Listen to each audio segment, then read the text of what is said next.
Hello everyone, welcome back to the channel. So recently I was talking to a friend about the latest US lottery winner who won the Powerball jackpot of $2 billion. And a question came up in conversation about the percentage of lottery winners that eventually end up going broke or even bankrupt. And the prospect of winning such a large amount of money and then going broke is really hard to imagine, but it's actually much more common than you might think. We found out that some 70% of lottery winners end up spending all of their winnings within a relatively short period of time, typically less than 10 years. And that got me thinking about just how bad people are when it comes to dealing with an influx of cash. Extra cash that we have today that we didn't have yesterday. Obviously, lottery winners are an extreme example, but even among everyday people, I regularly see examples where a friend will get a large raise in work and almost instantaneously, they will increase their spending because they have more money. Many of you would probably do the same, and in many ways, it's the natural human response. But I wanted to spend a bit of time today discussing how this natural reaction is actually very counterproductive to building wealth. I also wanted to suggest some alternative uses for that extra money beyond just spending it, because if you can change how you approach new influxes of cash in your life for the better, it becomes a lot easier to build wealth.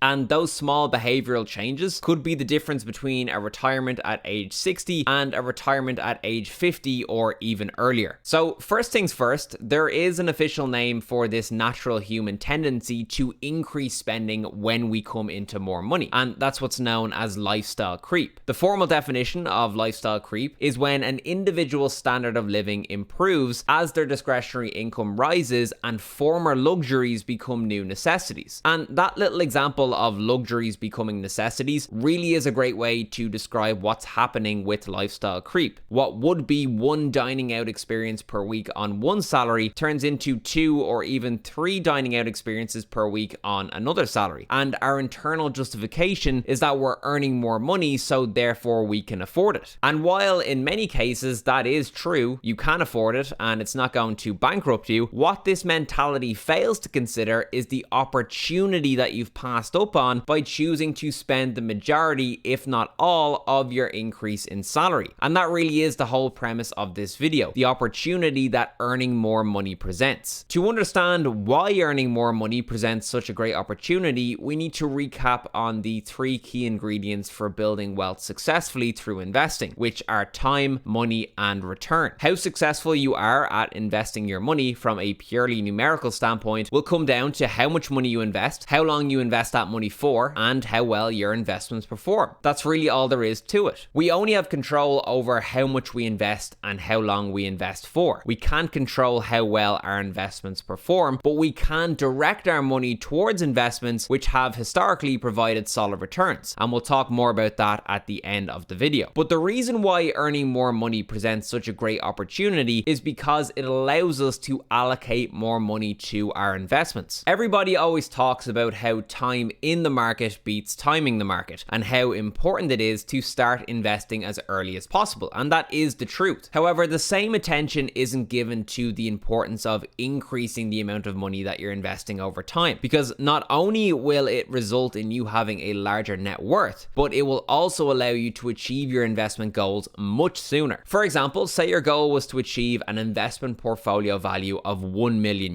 If you invested €322 per month or €3,864 per year at historical stock market returns, it would take you around 40 years to achieve your goal. But if you invested €736 per month or €8,832 per year, it would take 10 less years to reach €1 million.